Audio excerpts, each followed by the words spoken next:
It's us. It's us.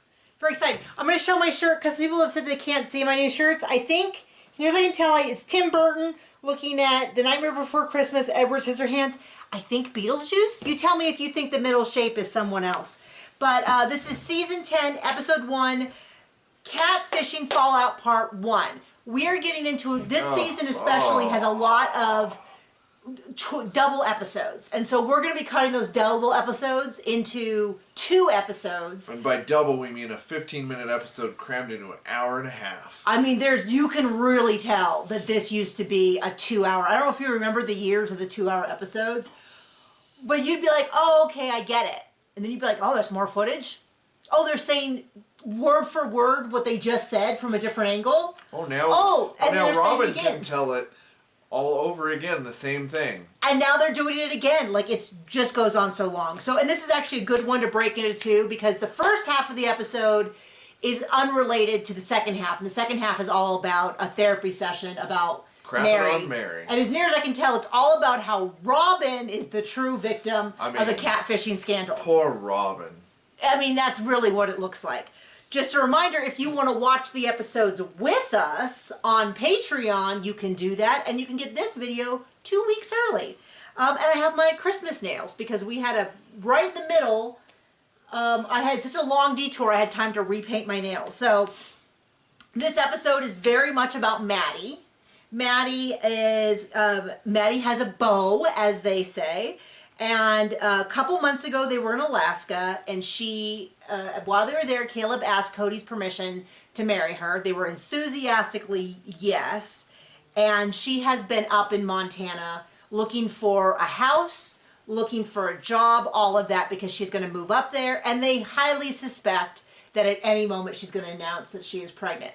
What's really interesting is that in real life, recently, Maddie has started a podcast, and on that podcast, she talks about the fact that her and Caleb lived together before they were married.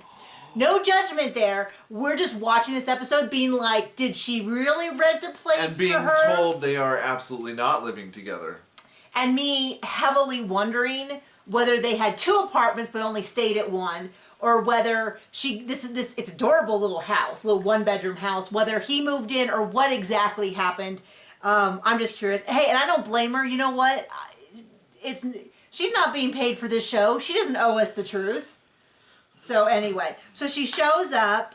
She is coming down. She is picking up all of her things so they can move to Montana. She comes in. They're having dinner at Janelle's, and she's like, surprise! I almost did the wrong hand. Surprise! And she has got a lovely, it looks like a sapphire with a bunch of diamonds around it. Janelle's very proud because it's such a Maddie sort of look to it, that he did a good job, all of that. What does that say? It's difficult for me. She was on a phone call, cold. I don't know what that is about. And so they're very excited about that. She is now engaged. They have decided they'd like to get married June 4th. I have no idea why they picked that exact date.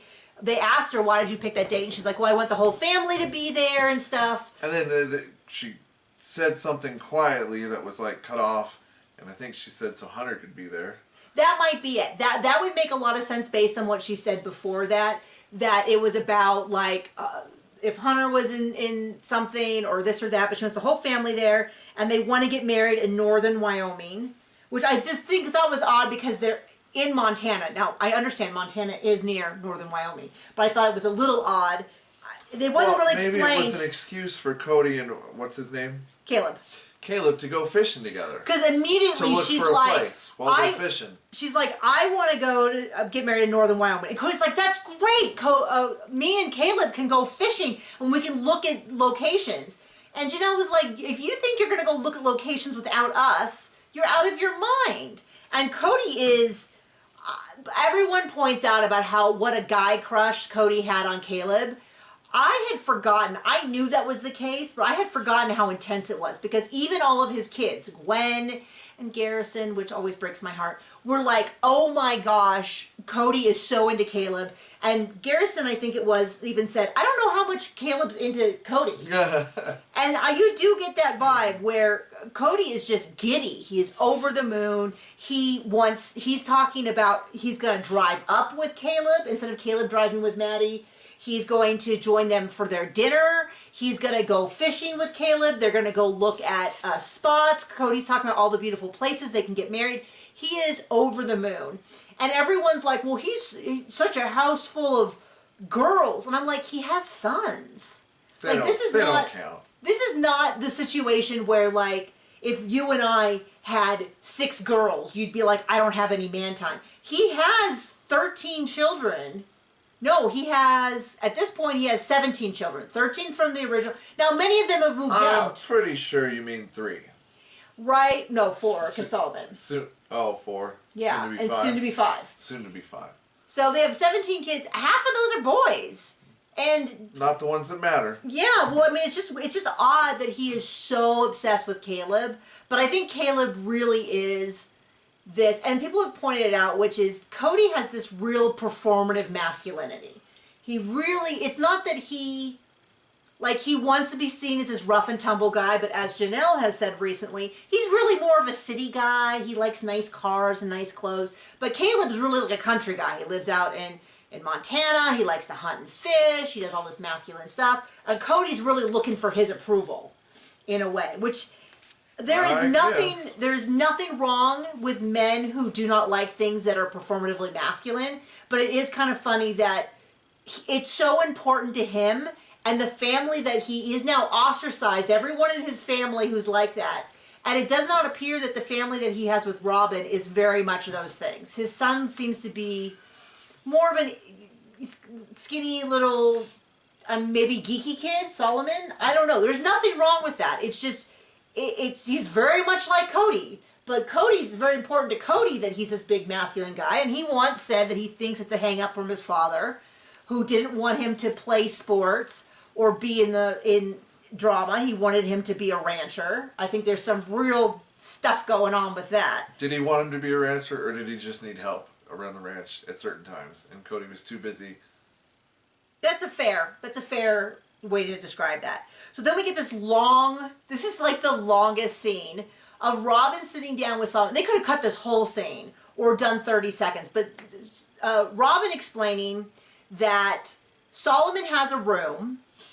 It sounds like there's the main bedroom downstairs and one other bedroom, and everyone else is upstairs. And Solomon doesn't sleep in that room. Robin's trying to insist that Solomon sleeps in a bed in their room, like a small bed that's in their room. Cody that seems to be outing her is that he actually sleeps in the bed. And we don't see the room, so. We don't see the room, and it's not a judgment on my part, but it's just odd that he doesn't even sleep in this room, but she has this long conversation with him about how he has to share the room with the new baby, but the new baby's not going to sleep in there either. It's just a playroom. So it was kind of a little bit like, wait, what is going on? And okay, now say that 2 more times. Right, so she says, Solomon, can you share your room with your sister? And he says, yeah. But then it's literally her explaining it to him again, and him saying yes, and her asking him again, and him saying yes. And then they run down through this whole thing. And then what they explain is that when Cody is not there, the kids sleep with mom, is kind of what it comes down to. Which is almost never. Well, almost never that he's there. For Robin. But never right. that he's not there. But for everybody else, it's really inconvenience when he shows up and shakes things up. Right? And he was kind of explained that, like, McKelty sleeps with Christine when she comes and visits, and Cody's not there. And who were the other ones? Who cares? That when they were younger, Leon slept in Mary's bed, except when Cody was there. Was it Savannah? And it was a real drag when he would come, and they realized they couldn't sleep. Yeah, I think it was Savannah. In their bed. Savannah was like, no, Daddy, I don't want you here. And I was like, I think if there's anything that shows Cody's role in the family, it really is how when he shows up, it's a whole dog and pony show that no one really enjoys. Yeah, right. You know what I mean? And so they talk about that, and then they go cut back to once again about how Ari's going to sleep. Well, they say in the bed, which I'm just like, a little bit of like just concern about safe sleeping practices. But I'm not here to judge. That's whatever. Not here. I'm not your pediatrician to have a discussion with you. And then we get more of her telling Solomon that the babies, it was like this really long scene. And then there's a scene with Mary where Mary is saying, I think it's weird that you guys talk about this like almost like you're a grandparent. She's like, I'm a mother to this new baby. Because Christine was saying, like, I'm so excited to have this baby. It's almost like a grandchild in the sense that I don't have to raise it, but I can enjoy it. I don't have to potty train again. I don't have to do all this stuff again. Well, to be fair, Mary's going to be like a mother to this new child. Just like she's a husband to Cody at this point. Because for a year, 2 years, she hasn't been. It's really sad to watch. A husband to Cody. You know what I meant. Yeah. So, so she's saying, when this baby graduates from high school, I'll be 62. And I'm like, Mary, you're not going to be around. Yep. I don't mean like dead. I mean like she barely gets to see Ari, and it makes me so sad because she was so invested in being a good sister wife to Robin, and Robin has never been a good sister wife to Mary. There you go. So we cut back to Cody loves Caleb. Gwen and Garrison both talk that he basically say that he's desperate for Caleb's approval. The plan was for this night that Caleb and Maddie and Desi, who has been her long-term best friend, would go out to meet so Desi could meet Caleb. And Cody just flat out says, oh no, I'm going too.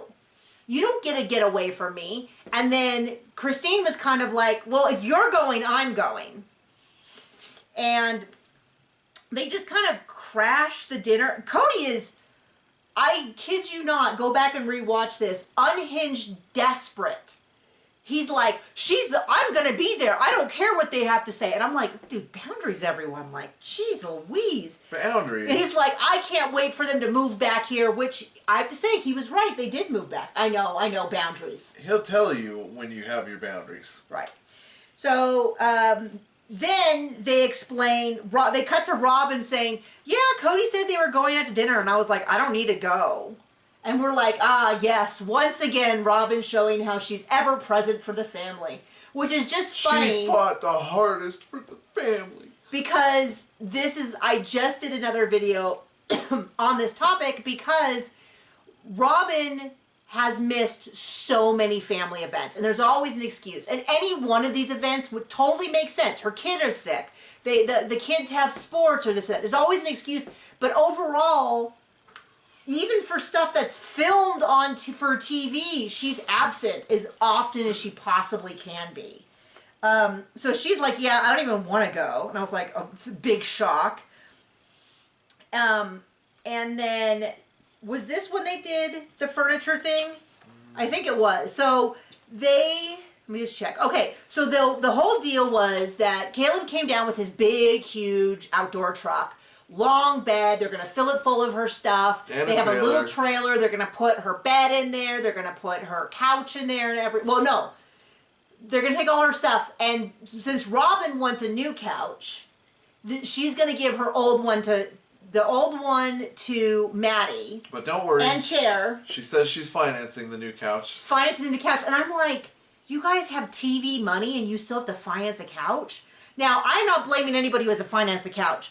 I'm just thinking... But if you're Robin... Why do you have a house that big and you can't just buy a couch? How big... Well, my first thought, I guess, should be, how expensive is this couch?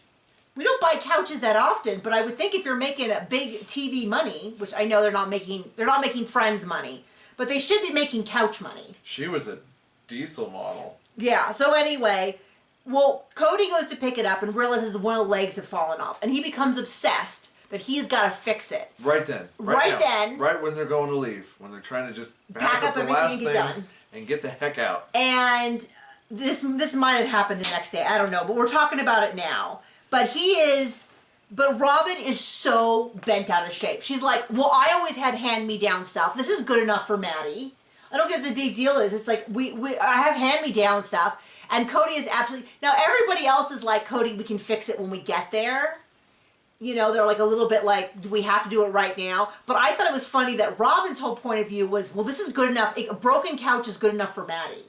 And it was like, man, that's what I miss from current filming, which is these impromptu moments where people get caught off guard and say stuff they shouldn't say. Right? So anyway, so we have all that. It's a good enough couch for Maddie. And then we meet Desi. She talks about how Maddie's been obsessed with him for quite a while. We get the whole story about how, and Janelle, Cody, and Christine are shocked, and Cody looks kind of pissed that Desi knew stuff about Maddie's life that they didn't know, which, as far as I know, is extremely common. And for everything else they repeat this episode, Desi has like 4 lines. Right? And they're not repeated. And Cody keeps going on and on about wanting them to move back to Vegas. He tells Christine they're going to move to Vegas. And what's funny is he was right. I hate to say it. He was right. They did move back to Vegas, but then they were like, we're going to go to Flagstaff. And Maddie was like, we followed you once. We're not going to just tramps all over. We're going to go do our own thing. So then we get the whole story about the engagement, how they got engaged, the fact that she knew they were getting engaged. I mean, she already knew because he had gone and asked her dad and all that. But I do remember that time when we were getting engaged, where I knew we were going to get engaged, but I didn't know when or how or what your timeline was or anything. And it still is like a big surprise but they had gone out 4-wheeling, and she did not think this was going to be when she was going to get engaged, because it was cold and windy, and they got to the point where they're going to look out, and he like gets off the 4-wheeler, and she's like, what are you doing? It's cold. And he's like, oh yeah, just step off the 4-wheeler and all that. And I guess she stepped off the 4-wheeler and then was like, no, it's too cold. I'm going to go back. And then when I guess he called her and she turned around and he was down on one knee and she was so excited. She started kissing him and he's like, wait, I have to actually ask you, will you marry me? Like, I need an answer and all that. Very sweet story. Desi gives her stamp of approval, all of that. It's very sweet. They are very excited. Cody's like, well, since there's enough space, why don't I drive up with Caleb some of the time? And so they drive. They're I don't know, right in the middle of this. I'm just going to finish up the storyline because it didn't make any sense the way they edited it either. They drove all the way up to Montana. They unloaded everything. And then 5 seconds later, they all get back in the car to leave. It did seem odd to me to spend 16 hours driving to not even like stop for 2 minutes and like have lunch or something. So they unload it into this adorable little house that Maddie is living in alone because Caleb has his own place, and eventually they'll decide which ones they want to move into. I'm really curious to hear how that actually played out, but I think it's a little too late. They say goodbye. Christine's crying, and I gave Christine, when I was watching it, a little bit of a hard time that she invited herself to the Desi meal. But then I was like, oh, if she's moving them up, you act like a mom, you get mom privileges. You know what I mean? Like, you do the long drive to help them move, you get some privileges. Okay? Then we cut over to another unnecessarily long segment, which was Cody, which I don't remember Cody going to all of Christine's appointments, but Cody and Robin and Solomon go to here for the baby, and this is what confuses me, and this is where my OBGYNs, my mothers who've been pregnant many times, my doulas or whatever you call them, what am I thinking of? I have no idea what you're saying. The people who help women give birth, who are not OBGYNs. Yep, those people. Oh, I cannot think of the word. Midwife. I wanted to say maidwife, and I was like, that is not correct. Is it like a made man in the mafia? That was like an M-A-I-D, like a maid. Okay, anyway, because she's 7 months along, and she's really concerned the baby hasn't turned head down. Now, my baby never turned. So, but they were still waiting up till 9 months. So I was confused. Is it normal that you're worried about a breech birth at 7 months? Because to me, it felt a little bit like, yeah, that is a big deal. I understand her being worried, but I don't understand why at 7 months she's this worried. So well, she also has the best line of the whole series. I'm so big I couldn't possibly get any bigger. Just give it a few years, sweetheart. Oh, John, that's not appropriate. It's to Robin. It's most definitely appropriate. Okay, so they're really concerned because the head hadn't turned down. All of her babies turned down. I don't know. I'm just genuinely saying, I didn't know the baby was supposed to turn at 9 months. My baby had not turned it said 7 months. At 9 months, my baby had not turned. And that was a concern, but there was other stuff as well. And so it was a decision I didn't need to worry about because we ended up doing a C-section. But they go, the baby's head is turned, yay! Then they listen to the heartbeat. Cody describes, every time Cody talks about babies, it's so weird because he's like, the baby has all its bone and skin now. It just needs to fatten up. And there's nothing, like, I don't think there's anything technically wrong with what he said, but I found it such an odd way to say that. And if you didn't get enough of the baby's heartbeat, then the kids do it. Yeah, I do have to say, it was so sad because Solomon and Truly had all these interviews through the whole thing where they're talking about the baby, the sound of the baby heartbeat, about how Truly was more excited to say goodbye to Maddie, but Solomon was more excited to say goodbye to his new friend Caleb.